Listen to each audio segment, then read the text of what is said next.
خب سلام، این قسمت KMC J7 رو داریم. این قسمت KMC J7 ماشین مدل 404 رنگ سفید صدفی، ماشین 0 کیلومتره. بریم نگاهی به KMC J7 بندازیم. نمای جلو، چراغای جلوی فول LED، چراغای جلوی ماشین فول LED، لوگو KMC. این قسمت وسط هم زیر کاپوت چراغه، قسمت جلو هم سر تا سر چراغه و این قسمت وسط هم چراغه. این قسمت هم توری پایین سپر و این قسمت هم یه حالت فیبر کربن.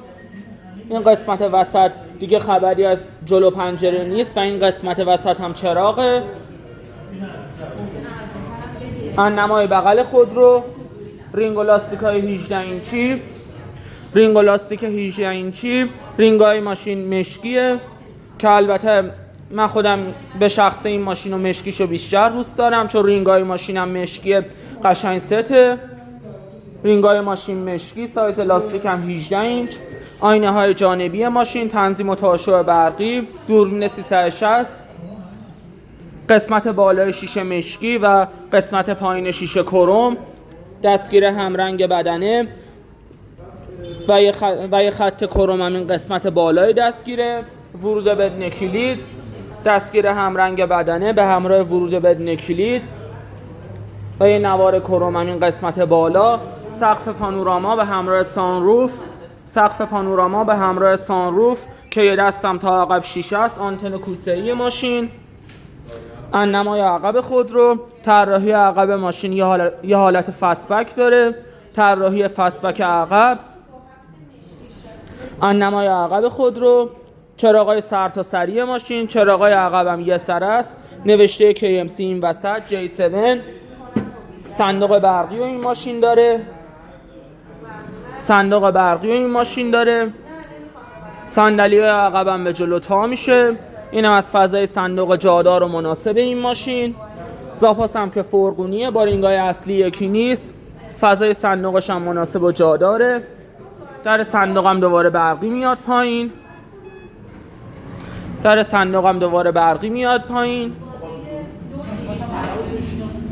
مشخصات فنی این ماشین: یه موتور 4 سیلندر 1500 توربوشارژ، یه موتور 4 سیلندر 1500 سی سی توربوشارژ، 172 اسب بخار، 280 نیوتن متر گشتاور، 172 اسب بخار، 280 نیوتن متر گشتاور، گیری باکس 6 سرعته 2 کلاجه تر، ماشین دیفرانسیل جلو. بریم سراغ داخل خودرو، بریم سراغ داخل خودرو. طراحی لوکس و بروز این ماشین، نمای داخل خودرو، قسمت بالا پلاستیک خشک، دستگیره ماشین کروم، این قسمت هم یه حالت کروم داره و یه نوار کروم هم این وسط. این قسمت هم یه حالت پارچه به همراه دوخت سبز. این قسمت هم چرمه به همراه دوخت سفید. زیر آرنجی ماشین هم چرمه. کلیدای شیشه بالابر، دگمه های شیشه بالابر به همراه دگمه های باز و بسته در، دورشون هم مشکیه. جلو داشبورد ماشین هم چرمه. لاینای نورپردازی ماشین، این قسمت هم نورپردازی ماشینه که رنگش هم از طریق این مانیتور قابل تغییره، نورپردازی ماشین. اینم از دریچه های کولر خودرو.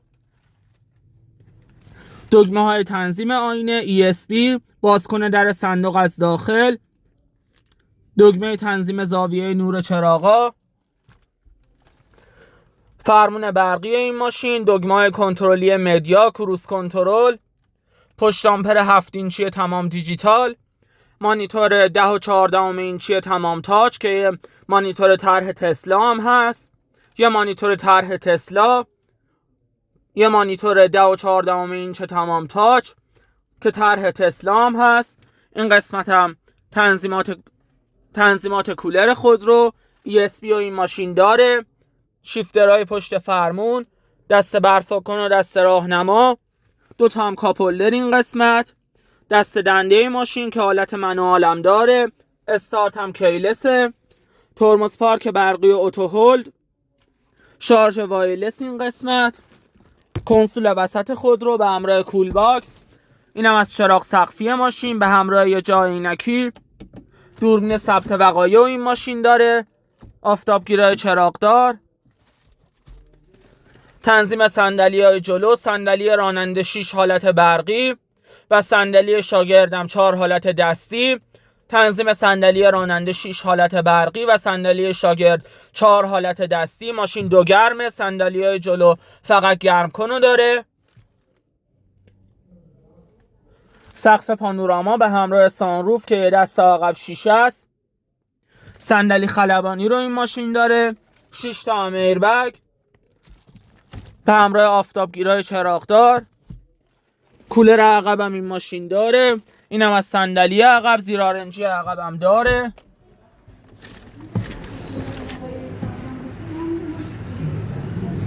چیز خاص دیگه این ماشین نداره. اینم از KMC J7.